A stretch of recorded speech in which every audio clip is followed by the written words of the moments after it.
I'll never forget one time I was on a back hiking trip in Yosemite, and it was in the winter. I was probably the only one in the park. And it was like 20 degrees, and I was hiking up to Nevada Falls, Mm. and all this ice was falling off of Half Dome.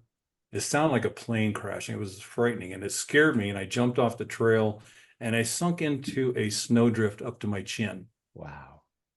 And I, kind of panicked a little. And the more I tried to move, the lower I sunk. It was like Wow. quicksand. Oh my So goodness. I knew, oh my God, I don't move, whatever you do. And I had a tripod. So I tried to kind of push myself out, and I wasn't getting anywhere. Mm. After about 15 minutes, I mean, like I said, it was about 20, 25 degrees, brilliant blue, clear sky.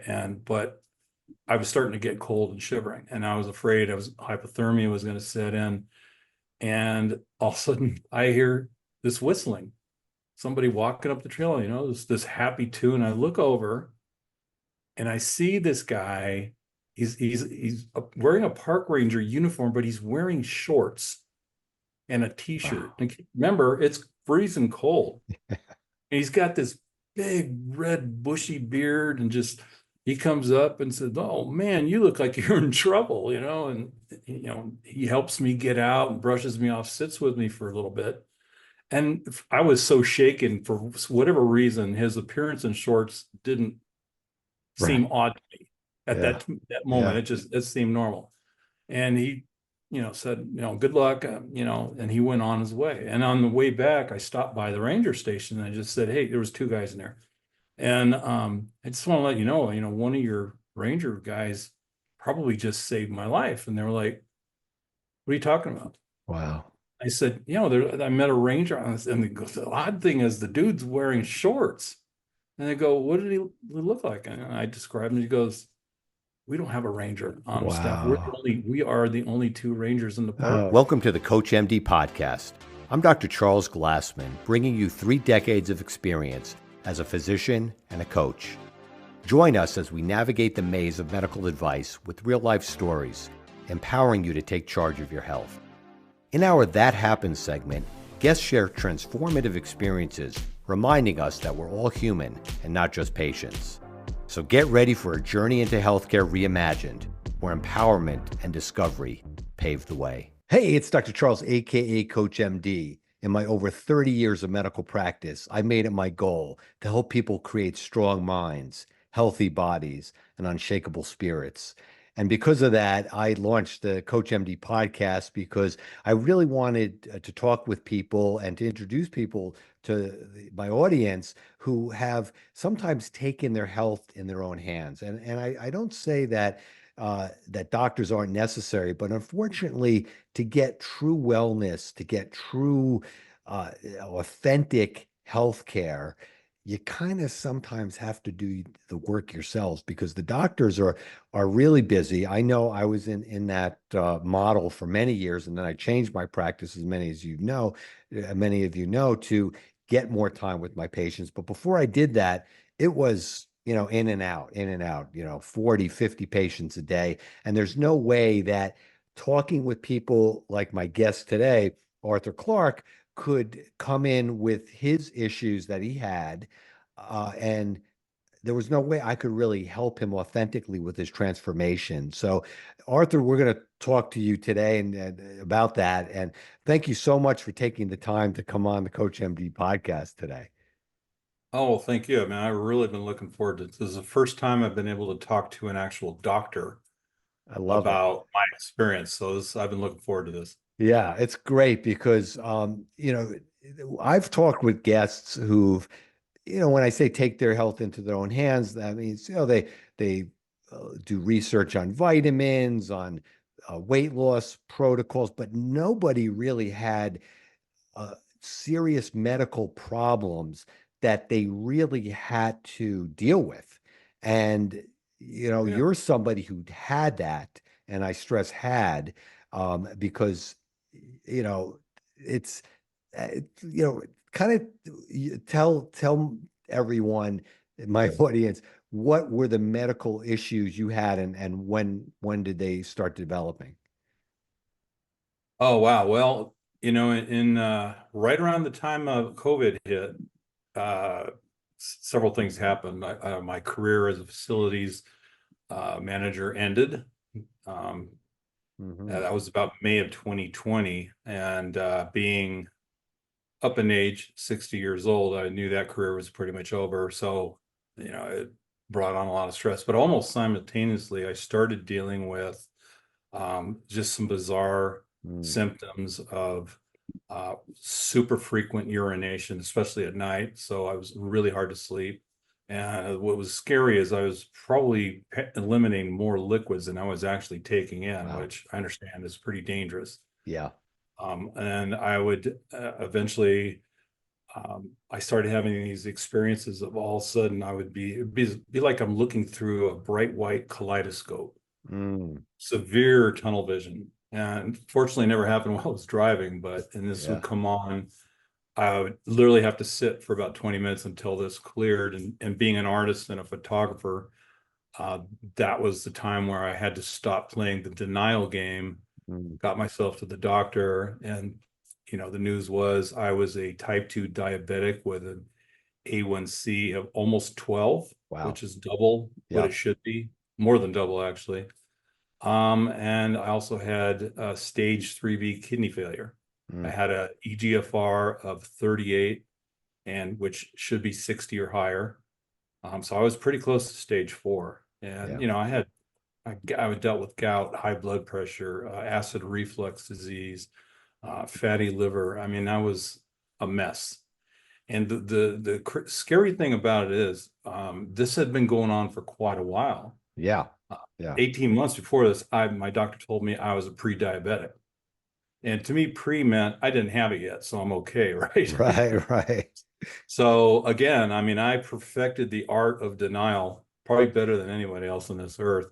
So when these symptoms all of a sudden came up 4 or 5 months before and finally went to the doctor, I'm told by the time you're actually experiencing physical symptoms of these diseases, it's pretty bad. Yeah. Yeah.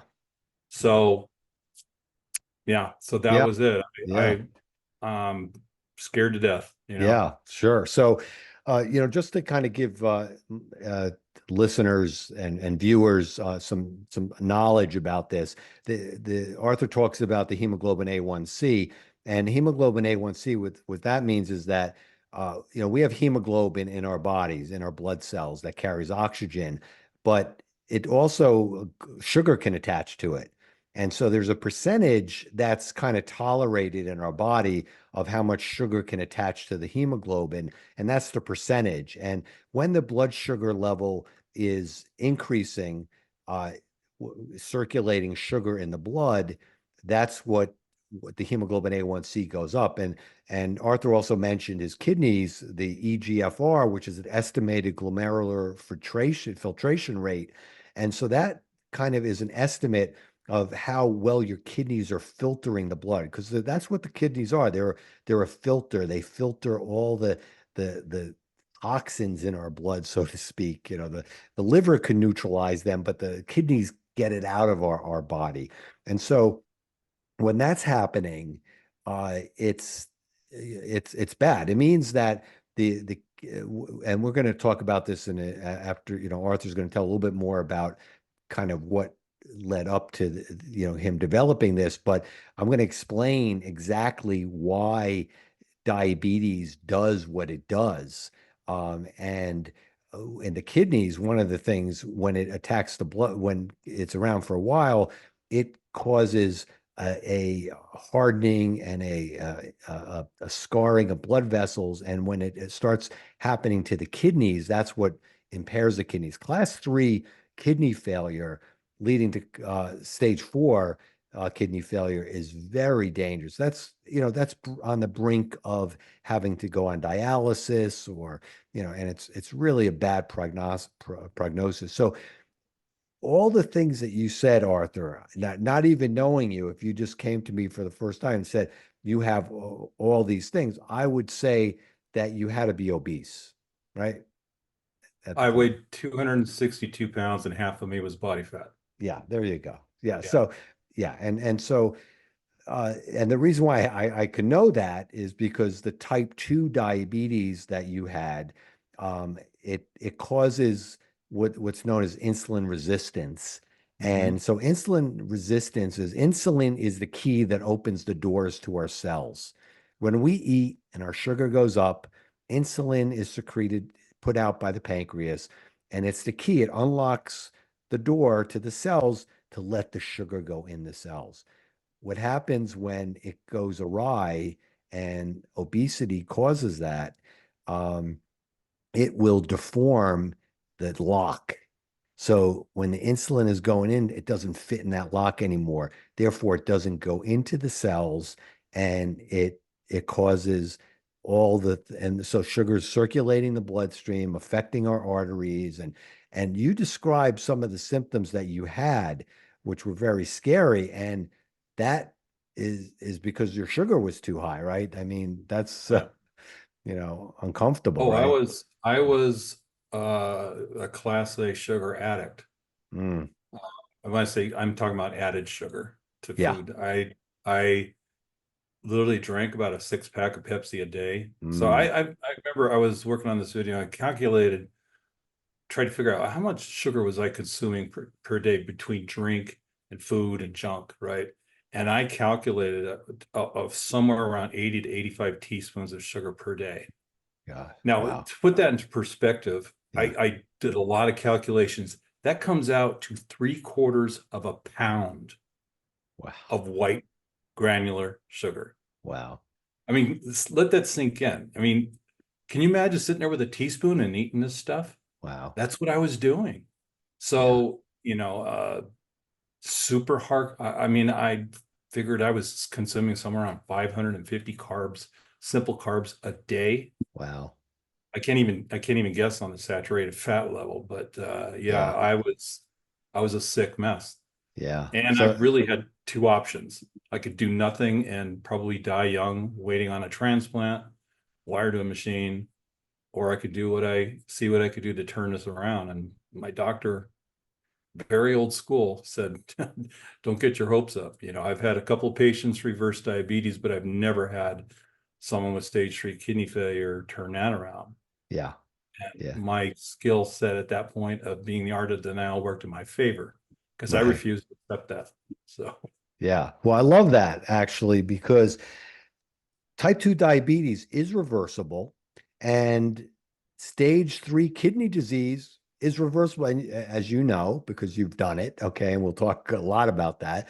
Um, but this is what frustrates me about medicine and my training because the reflex is and you tell me if you experience anything differently.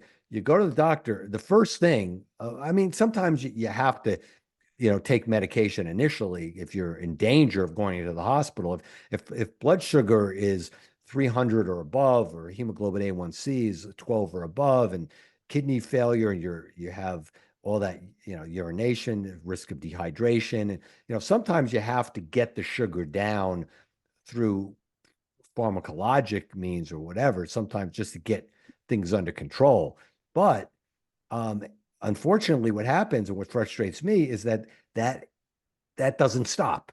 That's the medication gets the sugar under controlled well enough. Okay, it gets the hemoglobin A1C down to maybe the sevens or the sixes, and the doctor is okay. We got your class 3 kidneys are now class 2. Okay, it's still going to decrease your life expectancy. So what? So the doctor said he'd go along, or he or she would go along with you. But did the doctor? Uh, what was the first reflex for the doctor? What did the doctor want to do first?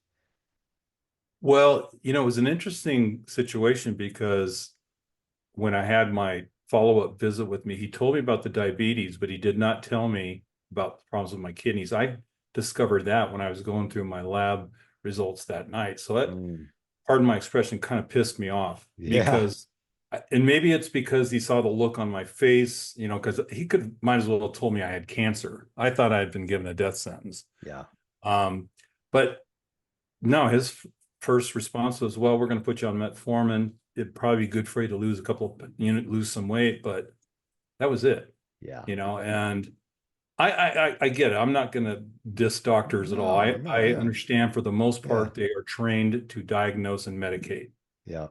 but you come across as different. You're actually seem like you're out there to actually help people. And I don't mean that in a way where they're not going to help you. But the thing was, okay, you give me metformin, but he didn't tell me to address my eating, habits and things like that. I just kept eating the way I was Yeah. because I didn't know any better.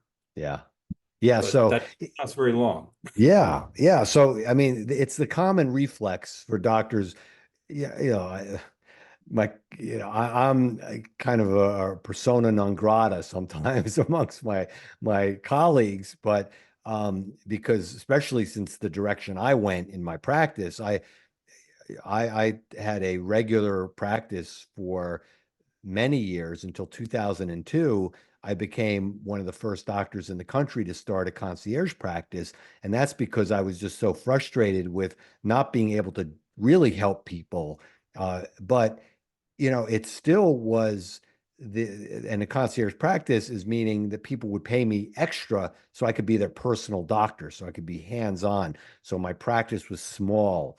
And so Mhm. everything was very boutique, if you will. But that doesn't mean it wasn't an elitist practice. We had a very diverse group of patients from all socioeconomic. It was just people who valued their health, and I was able to really focus on that because I Yeah. just didn't like the fact of telling people, okay, Arthur, diet and exercise and take this pill and I'll see you in 3 months.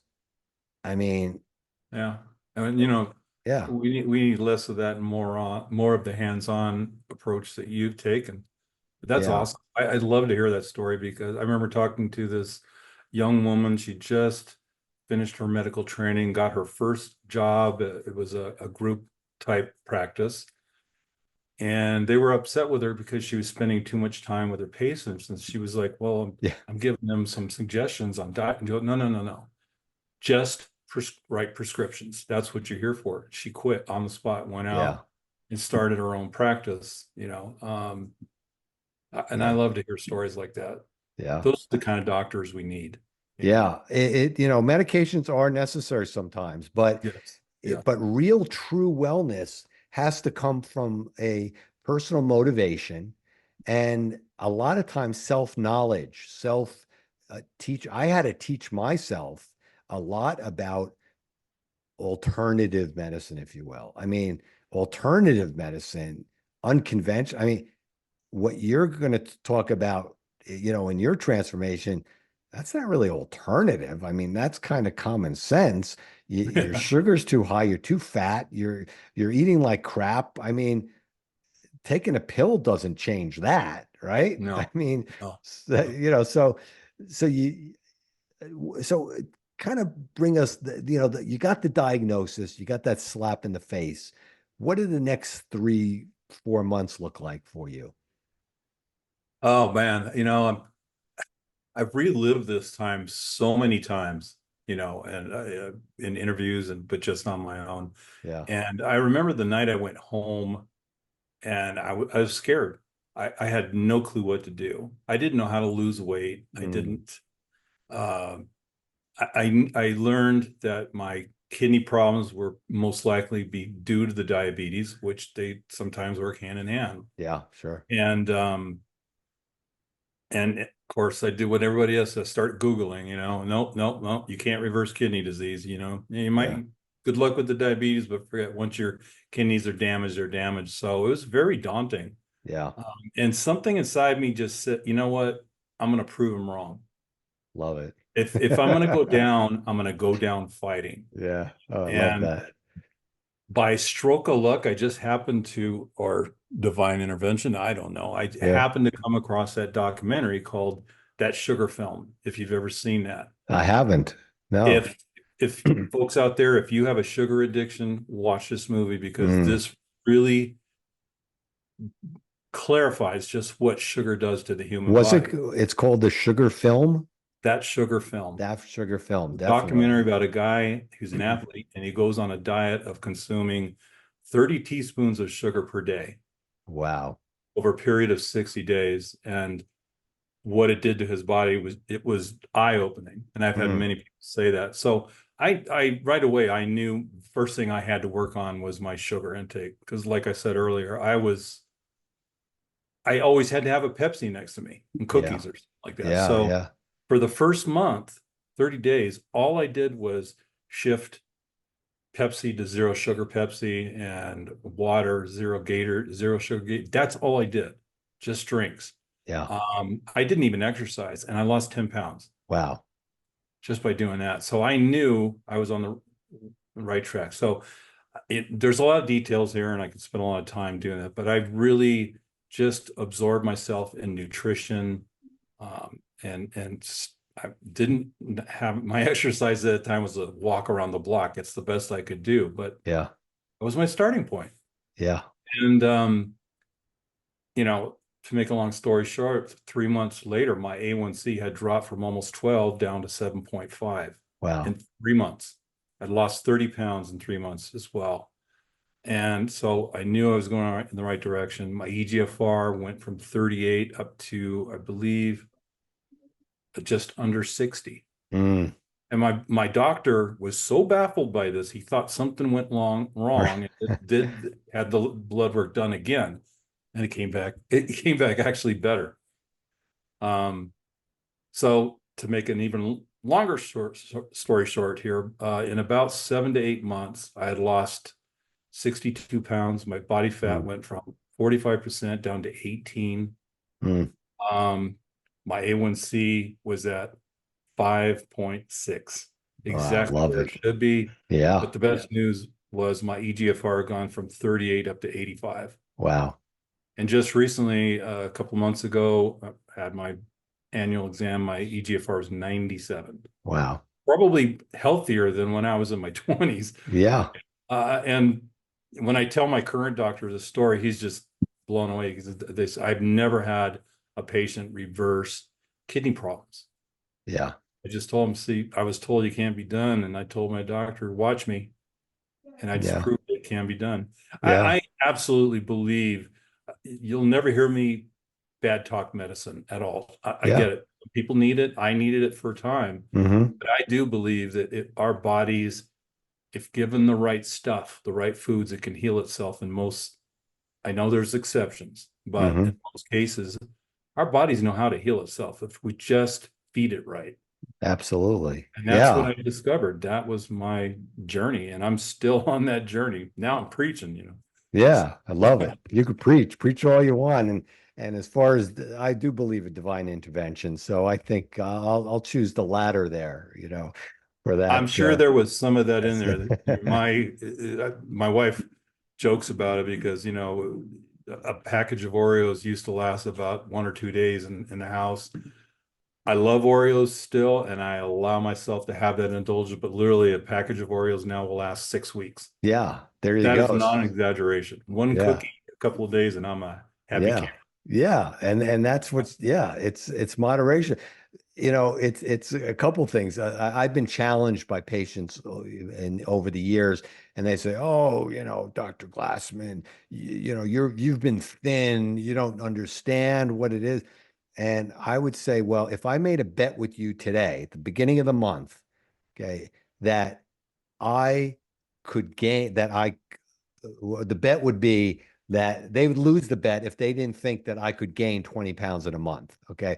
I would say that I'll bet you that I can gain 20 pounds in a month. And if they bet that I couldn't, they would lose because all I would have to do is eat ad libitum, just whenever I wanted. And Yeah, I like to indulge. I like sugar. I like ice cream. I like cookies. But obviously, I have self-discipline. And like you, I might have an ice cream cone, once every 2 months or whatever. And it tastes so good, but I yeah, don't need it every day. And I remember a patient who was in, really good shape, but all of a sudden he gained 20 pounds like in 3 months. And he came to talk with me and couldn't understand where those 20 pounds came from. So, I was baffled and I said, let's go over like everything you're doing. And it turns out that he loved Nantucket nectar. Okay. Now, Nantucket nectar is like Snapple. Okay. Actually, I think they actually bought Nantucket nectar. One of our favorite places is Nantucket, actually. I love the island. And, but that's a side story but anyway, Nantucket nectar is a sugar drink. It's a delicious sugar drink, but it's a sugar drink. Yeah. And we calculated the amount of Nantucket nectar because you thought it was a healthy drink. It sounded good. Nantucket nectar, it tastes good, you know, great ingredients, but it was a sugar drink. It was so high in sugar. We calculated exactly the amount of Nantucket nectar he was taking in caused him to gain 20 pounds because that was the excess calories that he was taking in over those 2 to 3 months that Yeah. accounted for that 20-pound weight gain. Amazing, Yeah. right? That's sugar is nasty stuff. I'm telling you. Yeah, yeah. People, and it's one of the things I really stress with my clients is learning how to read food labels. You know, look for the added sugars. Don't worry about the total sugars because some food and obviously naturally has sugar, and our bodies know what to do with that. Yeah. It's the added sugars that cause the weight gain, the health problems. I mean, people, are blown away to find out that obesity has direct links to 13 different types of cancer. Yeah. And that blew me away when I learned that. How can, fat in the body? Well, it does, and it's nasty. So my heart goes out to these people when I see them in the grocery store. Maybe it's a small family. They all clearly have weight issues. The first thing I do is I look in their cart and I see foods that to them, I can tell they look Hmm. healthy. The snack things for the kids, it's all this Yeah. processed stuff, the Capri drinks, the Mm. Arizona, those Arizona teas Yeah. have 10 to 12 teaspoons of sugar in them Mm. in one thing. And people don't realize that. I mean, the food industry, the weight loss experts out there, have really, really pulled the wool over our eyes on Yeah. stuff. Oh, they have. Yeah. Especially since really it started in the late 70s and 80s. That's why there's been a movement, to attack that right now, especially Yeah. that there's talk in the political cycle now with make America healthy again or whatever. But, really, that's not a political statement. I mean, we do need to make America healthy. I mean, and that's truly healthy. And that means that we need to see what we were doing way back and what changed. And one of the things that changed was the health pyramid, where, all the whole grains. I'm not against whole grains. I think whole grains are great, but to load the top of the pyramid or the base of the pyramid to be the foundation to be carbohydrates, Yeah. that triggered a lot of this. And when you talk about the Oreos and the seeing people in the grocery store, I never forget when I was in Costco many years ago, and I was at the checkout line, and I was in back of a gentleman who was 3 times my size, and he was checking out, and I was waiting, and then he asked the cashier if he could wait for a minute, and he asked me if it was okay. I said fine. He went in Costco checkout. They have a wall of cases of things. We used to call it the wall of candy. And basically, he picked up a box of candy, brought it to the checkout, and he was checking out. And I knew that it's the end. He was almost at the finish line. Almost at the finish line.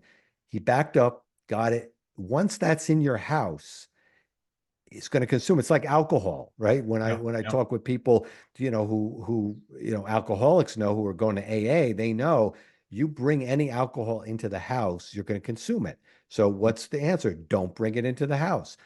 Same thing with the candy. Don't bring it into the house. If it's not in the house, you're not going to eat it. If it's there, you're going to eat it.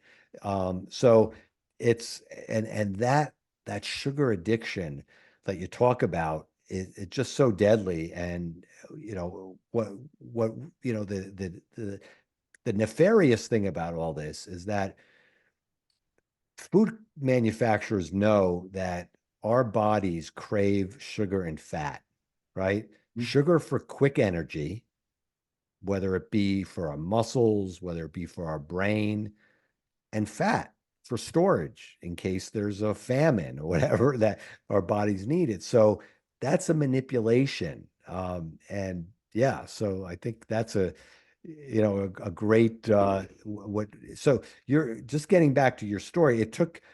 You said you lost 60 pounds, was it in a year, or how long was that? I'm sorry. It was 7 to 8 months 7 to 8 months. where I lost all the weight I needed to lose. Um, but I even my clients, I put more emphasis on body fat loss than I do pounds, Yeah. And I know for women in particular, that number on the scale is very important to them.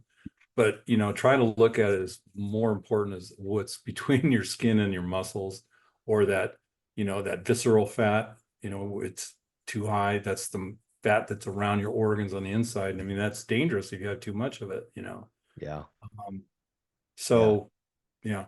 Yeah. It's dangerous, because fat has what are called cytokines, and we saw what cytokines can do in COVID.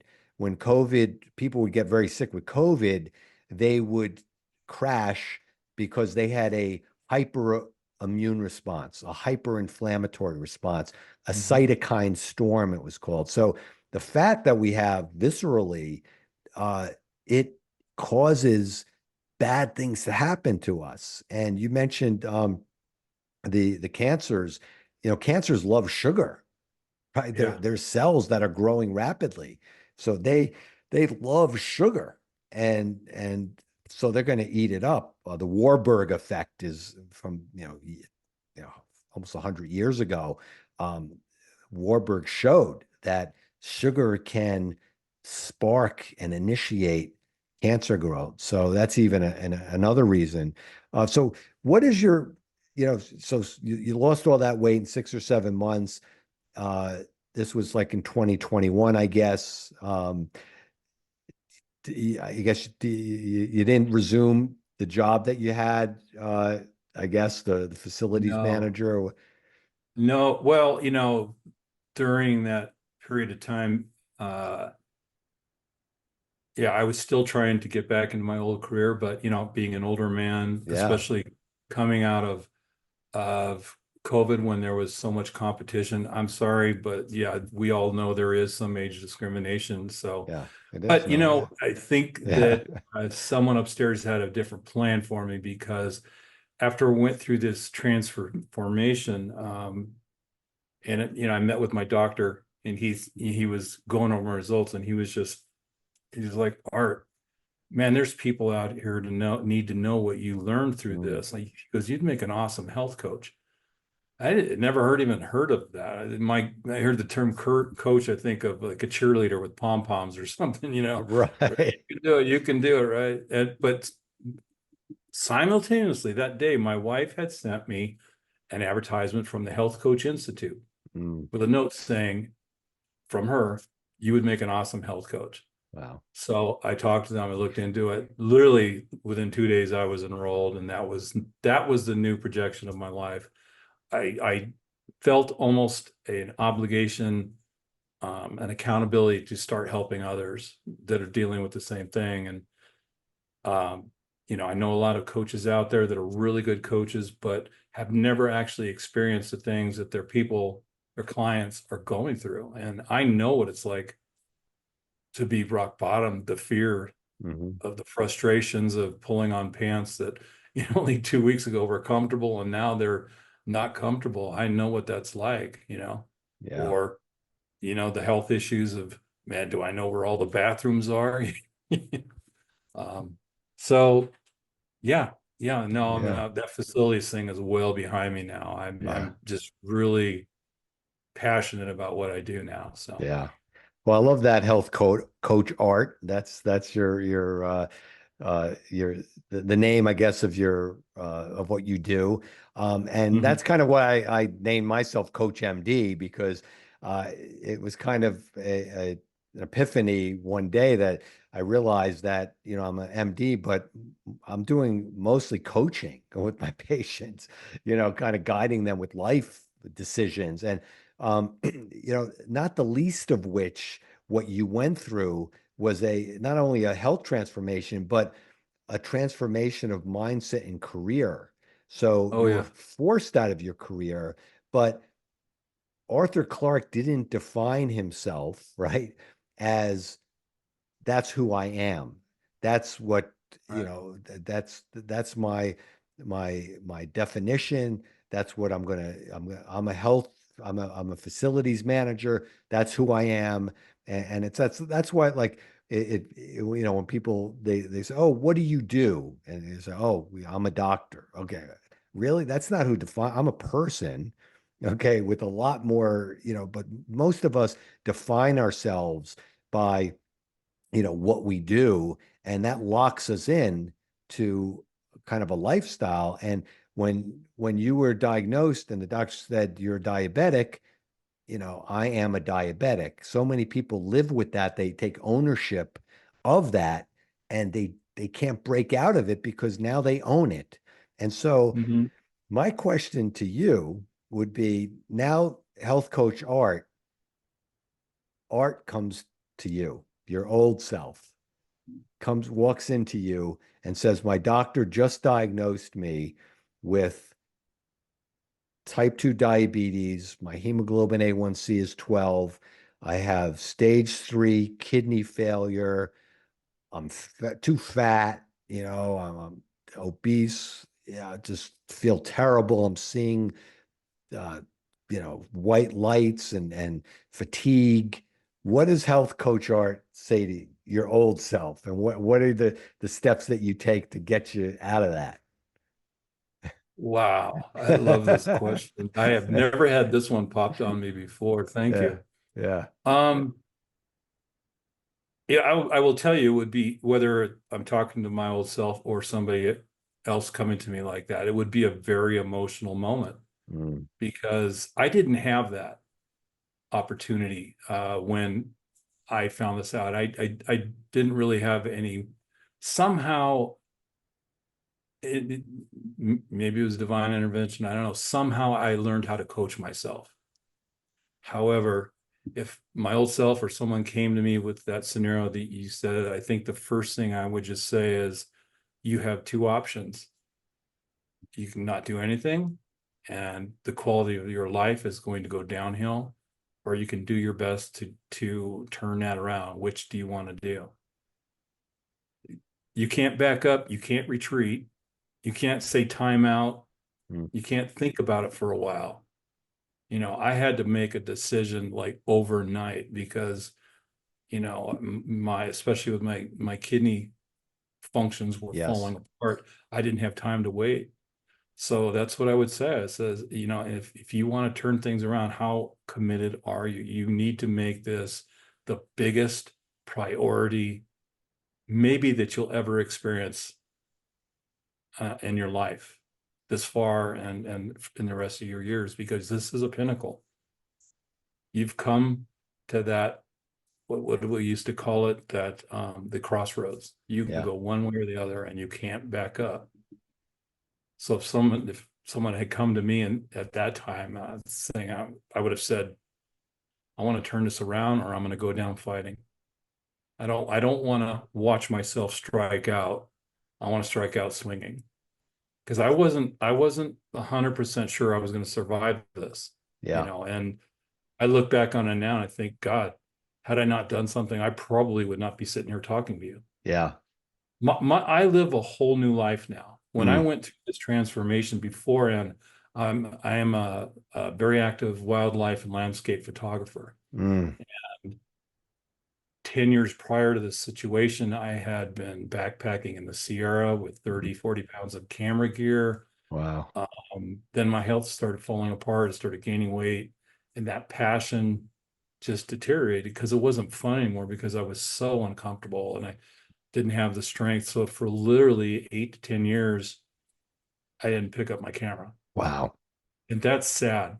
Yeah. That is so sad when somebody is that passionate about something and I say a little thing, and I use the word little very carefully, a little thing like our health robs us of that joy, especially if that robbery could be um, prevented. Yeah. So when I went through my transformation, I got that. I went out and spent out a ridiculous amount of money on a new camera. And I got myself out into the wild again. And man, I have stories. I wish you had enough time to for me to tell some of them, my experiences out on some of these trips with people, being able to share my story and out on a trail in Yosemite, and seeing that hope develop in their eyes that, wow, maybe I can do that. Um, Yeah. So I and want to talk a lot about the divine intervention in a sense because I have all sorts of listeners from all sorts of different faiths, even agnostics, atheists, it doesn't matter. They know my belief, and I have a very strong faith in God above, mhm. and so I speak to that, and that's okay. I don't expect everyone listening to adopt that, but I do want to speak about that in a second because it's paramount here. But what I do want to ask you is what is the first step that you would, you said it about, you have to make a change, but is there one action step that you would have told your old self to take? What would be the first action step to take to start getting you moving in that direction? um, well, I still believe that the action step that I took was the right one, and that was getting my sugar intake under control. There you go. Okay. Um, Yeah. and I tell that with anybody, it's like, I work with clients on a 90-day program. I said, if you can't afford it, or if you really don't want to do that, mindset is everything. I spend a lot of time on mindset, but if you guys don't want to mess with that, then just get your sugar under control and you will see improvements. You'll see your weight drop. You see your health improve. You'll sleep better. Your skin will feel better. I mean, it's just amazing. Right. Because you said that. You said you lost 20 pounds just by switching to Diet Coke or Diet Pepsi The first and one, yeah, it was actually Diet 10, but and right. But um, still, it's it's just shifting from regular Pepsi to Diet Pepsi in 1 month and 10 pounds. What is that? One can of Pepsi is 10 teaspoons of sugar. wow. Yeah. You know, Yeah. it's insane. I used to love those. You ever been to Jamba Juice? Yeah. Actually, Or my daughters they have a freelancing graphic design business, and one of their clients is the conglomerate for Jamba Juice, actually. Yeah, well, so I know it. Yeah. I used to love their Orange Dream. Uh-huh. Oh yeah. Yeah. That's But did you loaded with know that sugar. one 16-ounce Orange Dream has 60 Oh my something God. Oh, teaspoons of sugar? It comes out to 1 teaspoon of sugar per ounce. yeah. Yeah.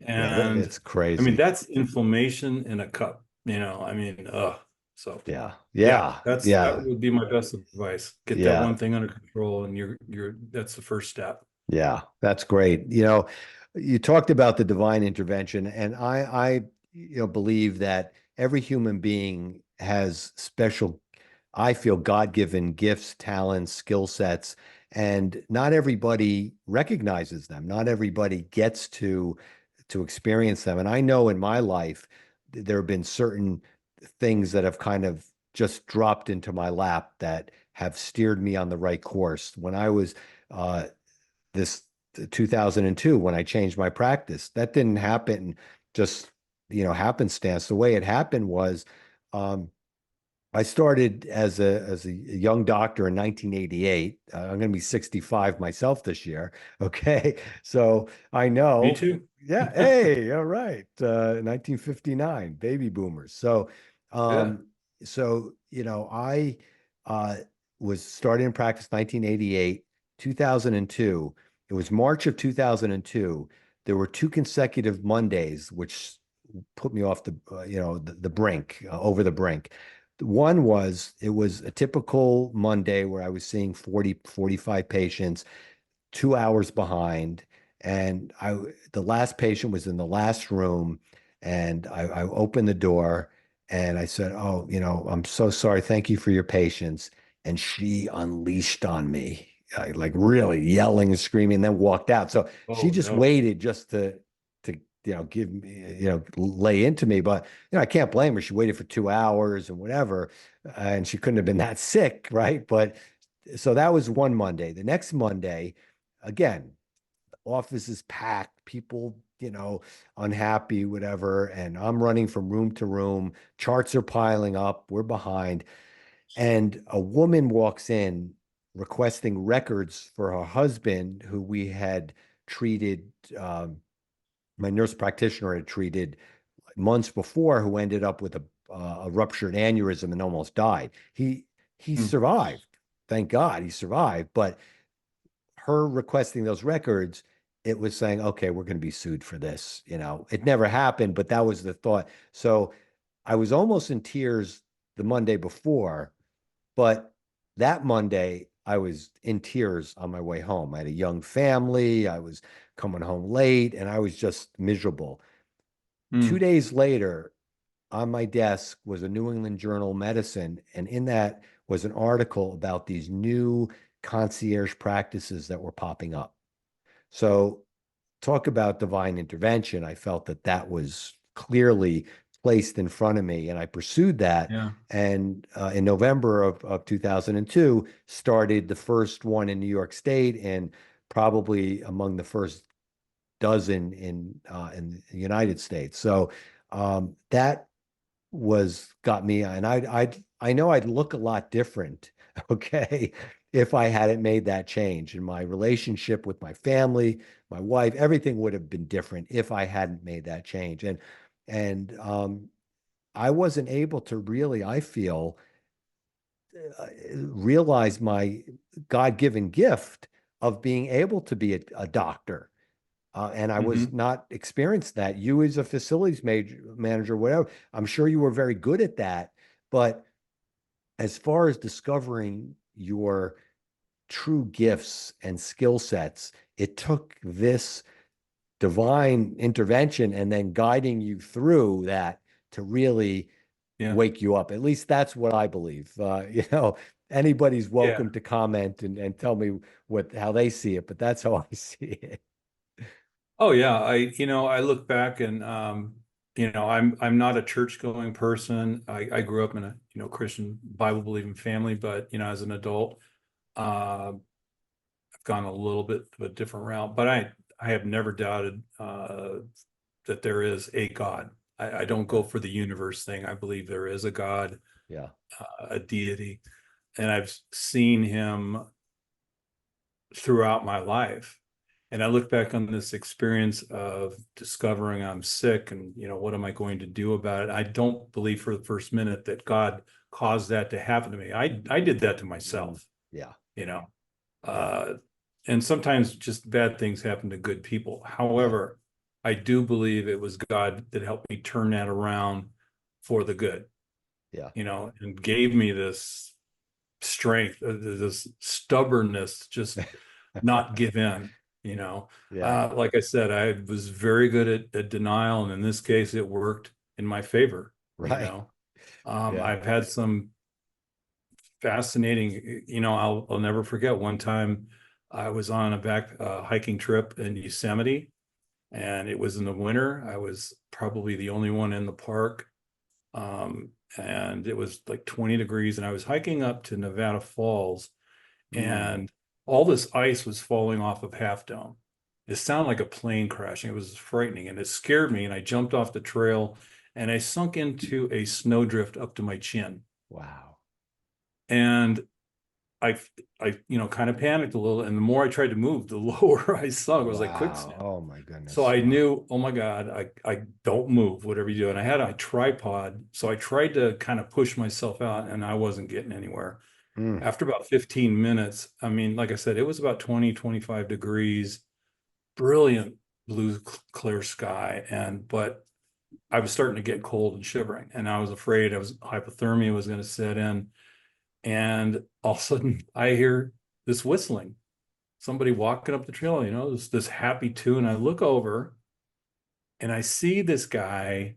He's wearing a park ranger uniform, but he's wearing shorts and a t-shirt. Wow. And remember, it's freezing cold. And he's got this big red bushy beard, and just he comes up and says, "Oh man, you look like you're in trouble," and he helps me get out and brushes me off, sits with me for a little bit. And I was so shaken for whatever reason, his appearance in shorts didn't Right. seem odd to me at Yeah. that moment. Yeah. It seemed normal. And he, said, good luck, and he went on his way. And on the way back, I stopped by the ranger station and I just said, "Hey, there was two guys in there. And I just want to let one of your ranger guys probably just saved my life." And they were like, "What are you talking about?" Wow. I said, I met a ranger on this, and the odd thing is the dude's wearing shorts. And they go, "What did he look like?" And I described him. He goes, "We don't have a ranger on staff. Wow. We are the only two rangers in the park Oh, right now." praise God. Oh my goodness. Wow. And just like right now, where shivers are going down my spine, I Mine said, too. "Thank you very much. I'm going to go take a Yeah. nap." Because wow, Wow. that Yeah. was just blew me away. So, Mm. Wow. Oh, but yeah, that's I have no doubt that God has watched out for me and has a new purpose for me. I yeah. have a whole new calling now. Yeah. Wow. That's beautiful. And if you listen to enough near-death experience people discussing their near-death experiences, this was as close as you came. Luckily you didn't die because this obviously angel who appeared was there to rescue you and to Yeah, obviously wasn't your time. And yeah, bad things happen to good people. And if you just believe that this is all there is, yeah, I mean, life's pretty shitty then, if this is all there yeah, is, that's a it pretty dismal way to look at it's life. yeah, it is because yeah, a lot of just look around. I mean, turn on the news. I mean, it's pretty bad. People, everything. And then when you hear, 2-year-olds dying or infants dying, and why would Yeah, a good God do that? But that's if you take it upon your understanding, your human understanding, and your understanding that's your five senses are all that there is. Because if you do, yeah, it's pretty bad. But if you, as I do, and you seem to, do, believe in something greater that's supernatural, if you will, that's above our comprehension, above our understanding, then it adds a much more color to one's life and to life in general, and allows you to see that your transformation, it was you, but it also was something greater than you, which I think is, and that yeah. experience at Yosemite, that's amazing. Wow, I love that so much. Yeah, I've Yeah, had a few stories like that. I mean, I'll never forget. I was at Sedona. This is only a couple of years ago after my transformation. I was back out with my camera, and I was at Sedona, Red Rock Canyon, I believe it was called, and I just hiked up this uh, really hard hike, and it was like a 2,000 foot ascension in about a mile and a half. So it was nearly straight up, and I was able to go all the way up and down without stopping, mm, and I'm at this time 62 years old and the yeah, best shape of my life. And I came down and I saw this little old man at the bottom of the trail just looking up there, and he looked like he was in his 90s. He was old. And I asked if he was okay. And he told me that him and his wife used to come there every year to hike that trail. She had passed away 5 or 6 years earlier, and he just wanted to see it one more time. And something inside me, I don't know what made me think this. I asked him, "How would you like to do it one more time?" mm. Now, if I get emotional here, please forgive me. No, But please. he was like, "Are you crazy?" And he goes, "You just came down. I mean, I'm soaking with sweat, right?" And he goes, "Oh, I can do it a little. I can do it. Just okay." So anyway, to make a shorten the story a little, this little old man held onto my arm, and we took our time going up there. And, I had to stop because, he was out of breath, but he got up to the top and he just started crying. Mm, He told me that he was a Holocaust survivor. Both him and his wife were Holocaust survivors. And they actually met each other in a concentration camp. mm, And they, for him to be able to do this hike probably one last time, it was just like he called me his angel. mm. So he told me about I was like, boy, the stories he told me about, being in the Holocaust, the concentration camp, man, and we complain about it having a bad day. Yeah, I right. never do that again. Yeah, I will never do that again after hearing his life. So we walked back down, probably took longer. This whole thing was 4 or 5 hours, yeah. right? Because he Wow. was slow. Got Yeah, down to the bottom and he just tears in his eyes. He hugged me. He even kissed me, I think. Those yeah, old people, they do that. yeah. And he thanked me, and we kind of went our ways. And I was walking away, and I said, you know what? I just had this. Had I not gone through my personal transformation, I would not have been there, and I would not Mm, have been able to give this man this experience. yeah. Wow. Wow. I love that. Thank you I for wouldn't sharing trade. that, Arthur. I wouldn't trade those experiences for anything. I mean, it's just I'll never forget these stories. And Yeah. they happened because of what I went through. Yeah.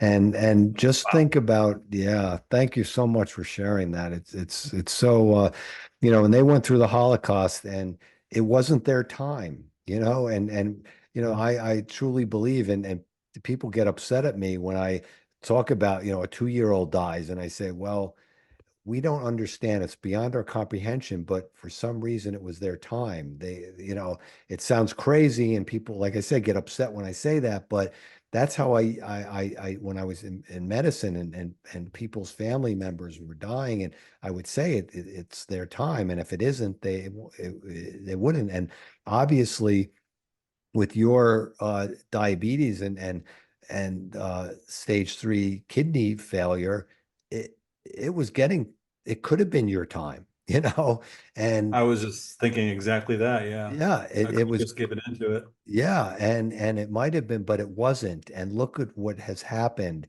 since that. Just think of the human connections that you've forged, and and even the people who you've met, who you mentioned just incidentally on the trail and talking with them. You can't even imagine the lives that you have touched because of that transformation that has Right. allowed you to flourish and to really yeah. So yeah, Arthur, thank you so And much. that's Yeah, that's really true for everybody. I mean, you know, you, I knew as soon as when I went through my significant lifestyle change, that's what it was. It was a lifestyle change. It wasn't a diet.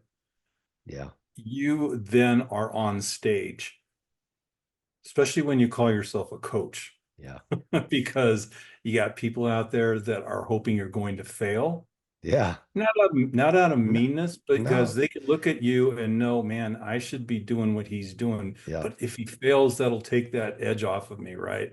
yeah, Um, and but every little act of kindness, you never know what kind of impact that has on somebody. yeah, I was at the grocery. It's funny, people. I can go to the grocery store for a few things, and I'll be there for an hour and a half because I go yeah, around reading food labels. yeah, And I remember I was looking at the Yoplait labels, and this woman, she was an older woman next to me, quite overweight. She goes, "What's so fascinating about those labels? I've seen you reading labels all over the store. I just got to ask, what's so interesting about that?" And I said, "Well, you see this little 6-ounce thing of Yoplait here?" She goes, I said, "That little thing there has 5 teaspoons, almost 6 teaspoons of sugar in it." She goes, "What? That's only 6 ounces." Okay. I go, "Yeah, that's literally like taking 5 teaspoons of sugar." And she had just put a case of Yoplait wow, yogurt into her cart. And she goes, "Oh my God." She takes her cake out and puts it Wow. back and grabs the low sugar one. Wow. So, mission Yeah. accomplished. That's great. Now, I want to ask you, okay, so you look at the label, just for my listeners and viewers, Yeah. you look at the label, tell them, tell us how you can convert that to understanding how many teaspoons of sugar is in it, because it doesn't say that on the Right. label, but No, it I says, know, but if you could explain that to us. yeah, 4 grams of sugar is equivalent of 1 teaspoon. Okay. If there's two things I look at first when I look at a food label is Yeah. the portion size. I mean, how many portions are in this container? Because it will, everybody just looks at the calories. Yeah. Okay. Well, that amount of calories is per serving. Mm. Okay. Now, but that can or package, whatever, may have several servings in that. So the next thing I look at is added sugar. That amount of added sugar is for that portion size. So let's just say like the little I discovered zero sugar barbecue beans. They're awesome. Yeah, And sounds good. but that little can has 3.5 servings in it. So, if you go and eat the whole can or whatever, you just ate 3 servings. So Mm. whatever amount of sugar, if it's a regular sugar, and the same thing goes for carbs. Carbs are also, I believe, you can check me on this one, it's 4 grams of sugar per carb. I mean, Mhm. 4 grams of carbohydrates is, where am I going with this? No, the It's calories. You're thinking positive, of but calories. calories. Yes, I'm Yes. Yeah, yeah. sorry. Yeah, That's okay. correct. Yeah, yeah, yeah. Yeah. Um, so yeah, first I look at portion, then the amount of added sugar, and going back to the total sugar thing. There's always somebody that wants to argue with me about, okay, well, oranges and apples have sugar. Okay, well, that sugar came out of the ground. Okay, and our bodies know how to process it. That is a complex carb. And complex carbs, our bodies digest very slowly. It has to work harder, and meaning we're going to be fuller longer and more satisfied.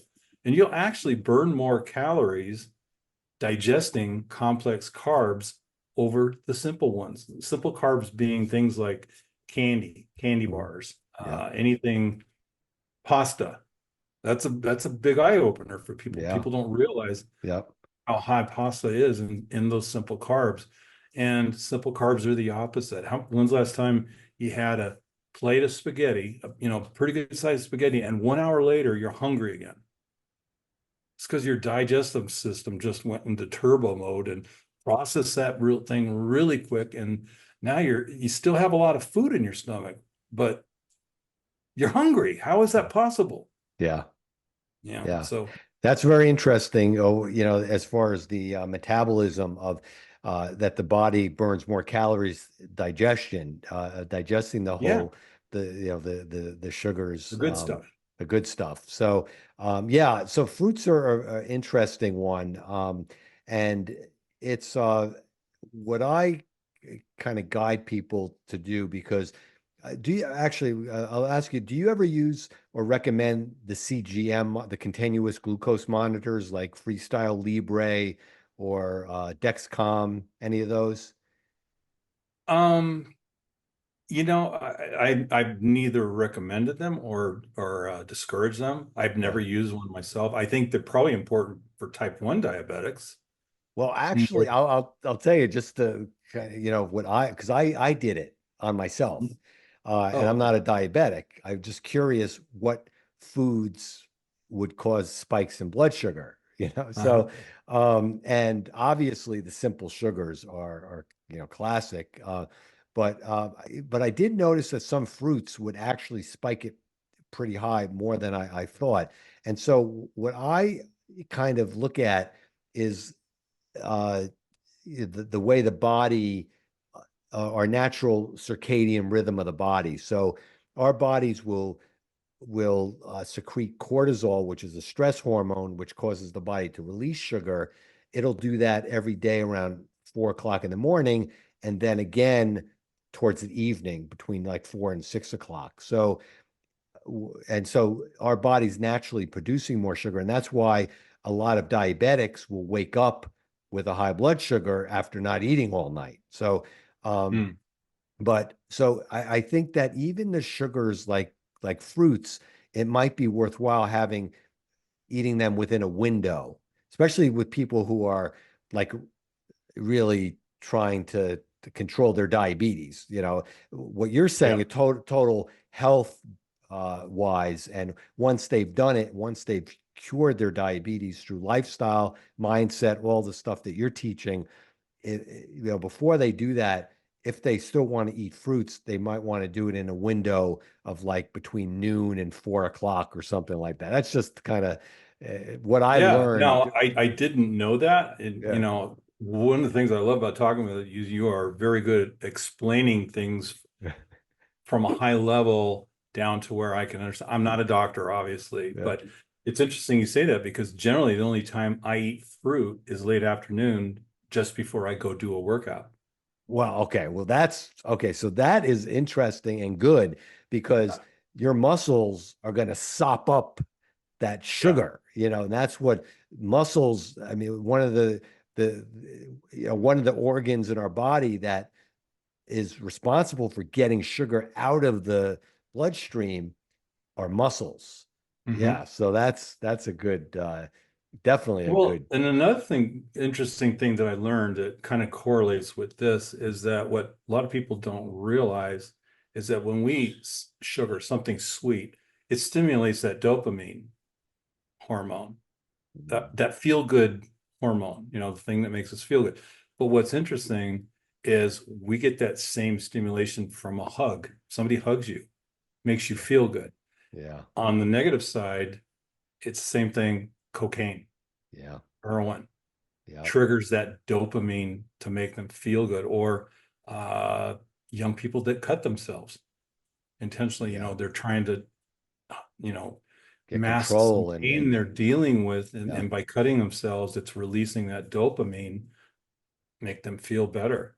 yeah, So I think sometimes just knowing that yes, helps with people with sugar addiction because, oh, I mean, so that's why I'm doing this. I'm craving that feel good feeling, right? yeah, You can yeah. find that in other stuff. I know it sounds Twinkies or go get hugged. Right. Really, you know, um, Right.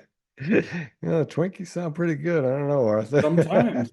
And the thing I emphasize with my clients is that the occasional indulgence, Yeah, and that means I'll tell them, I say, okay, you're at a place now where every once in a while go out and have your favorite meal. Don't worry about calories or carbs or anything. Just enjoy your favorite meal. And I learned that that's so important because when people go on a diet, I hate that word, but you know what I'm yes, talking yeah, yeah, yeah, yeah, about. And they kind of after a while, if they stay away, cut off all that favorite stuff for too long, they start to feel deprived. They start to feel punished. yeah, And the whole goal of any diet, and certainly with my coaching when I'm working with weight loss, is to get somebody into the position where they're managing food rather than food managing them, yeah, masters of their appetite. So I emphasize the occasional indulgence because when you do that, you are exercising your authority over food. All right, body, I'm going to let you have Mexican food tonight, mm, You're craving it all week. Now I'm going to let you have it, because you're in control. yeah, Uh, Obviously, that doesn't happen overnight. But, going back to my story about the Oreos, when packages last 2 days, I know they're in there. I can go yeah, have one if I want one, and one every couple of days. I know people out there are sitting there go, that's crazy. I could never do that. yeah. Trust me, I was the poster child of sugar addiction, and it's so far behind me now. Yeah. So the idea of, you know, really having control is so empowering. And when Yeah. you're, you know, we don't realize how much control we're giving up, and especially with our food and how we're really falling, you know, victim in a way. I don't want to victim, but we're falling prey to food manufacturers and you Yeah. know, just all the industries that and that's okay. They could do what they're doing. It's up to us to be able to take a step back and say, I'm going to make the decision. I'm going to decide when I'm going to eat this. So, I had a patient once who was tracking her calories in and calories out very, very carefully and wasn't losing any weight.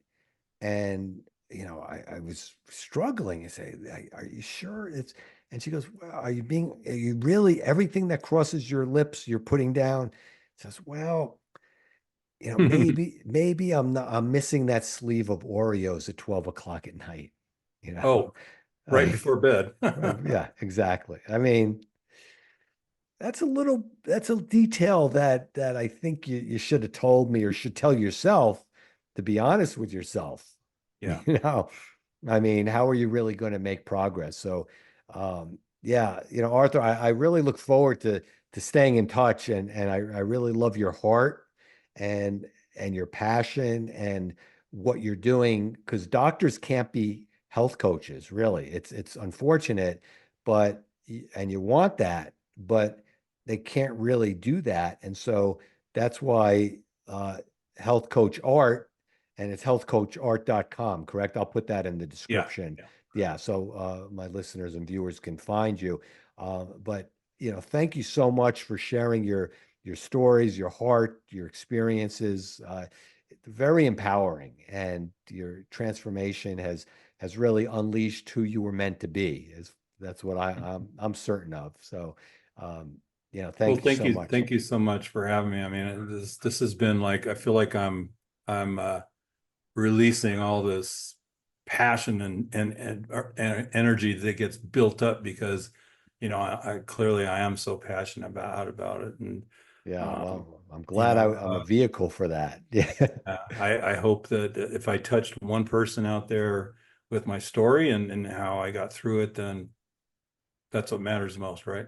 Yeah, awesome. Yeah. So, yeah, as my listeners know, I'm Dr. Charles, aka Coach MD, urging you to stay strong in mind, in body, and especially in soul. Bye for now.